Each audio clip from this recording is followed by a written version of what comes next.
Assalamualaikum warahmatullahi wabarakatuh. Saya M. Haris Abdillah Rizaldi dengan NIM 231095304. Di sini akan mencoba mempresentasikan hasil perancangan arsitektur jaringan di Paterna Unan. Selama ini model jaringan konvensional itu bersifat datar atau flat network. Itu dia seringkali menghadapi kendala seperti lambatnya jaringan akibat broadcast storm dan sulitnya mengontrol keamanan antar unit kerja. Nah, sebagai solusinya tuh diterapkanlah implementasi dari three-tier arsitektur.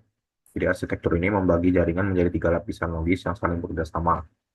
Ada core layer, ada distribution layer, dan access layer. Nah, jadi lapisan pertama itu adalah core layer. Secara fisik, si core layer ini berada di DT Yunan,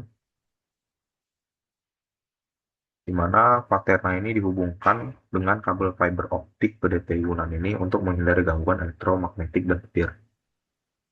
Kemudian di batas luar jaringan fakultas ini, itu ada konfigurasi edge router yang menjalankan NAT overload.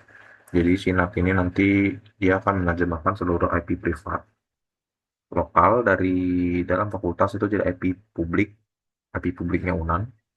Jadinya sivitas akademik bisa mengakses internet. Kemudian turun dari core layer kita ke distribution layer.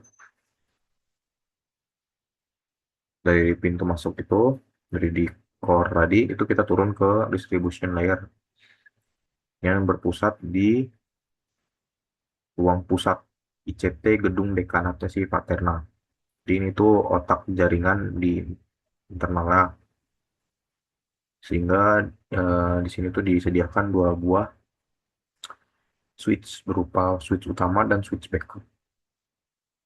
Nah, di sini tuh ini adalah hardware yang membagikan IP secara otomatis lewat DHCP server dan mengatur lalu lintas antar ruangan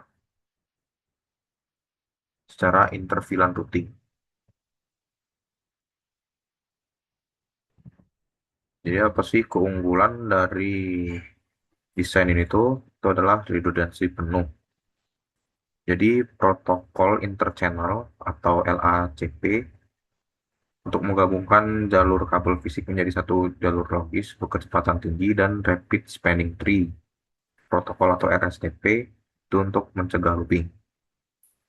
Nantinya kalau misalnya satu switch mati atau kabel putus, jaringan fakultas otomatis pindah ke jalur cadangan tanpa disadari pengguna. Jadi kalau misalnya di main switch ini tiba-tiba terjadi eh, pemutusan, dia akan langsung menggunakan si switch backup. Dan kita ke layer ketiga,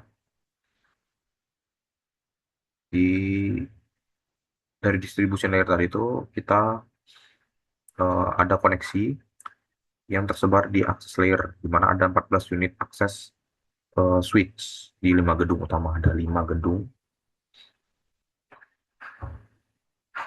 Jadi di lapisan ini itu dibagi-bagi jaringan secara logis menggunakan VLAN agar data rapi dan aman.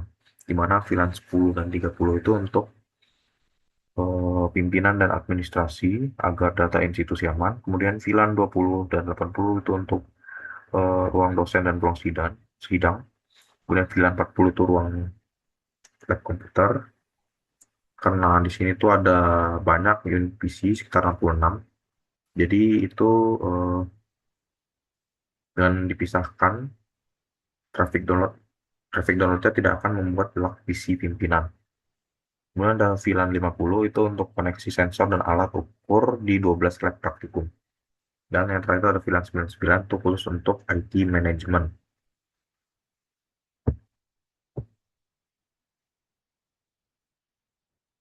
Pertanyaannya itu jika jaringannya dipisah-pisah bagaimana mereka bisa bertukar data.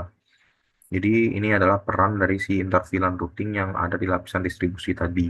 Sebagai bukti ini ada hasil simulasi ping. Misal ping dari eh kita ping dari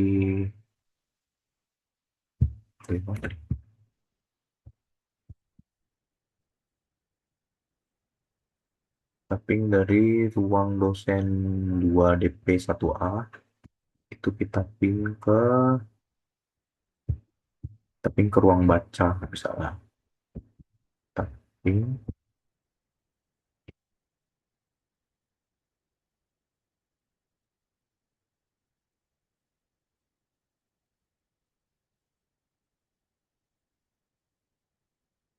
jadi pingnya berjalan itu tidak ada paket loss.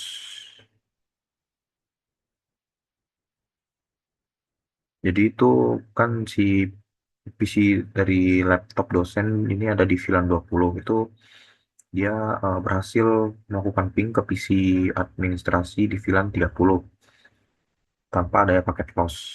Jadi ini dapat membuktikan bahwa pembagian jarak akses di perutuan perutuan di arsitektur ini tuh terkonfigurasi dengan sempurna gitu.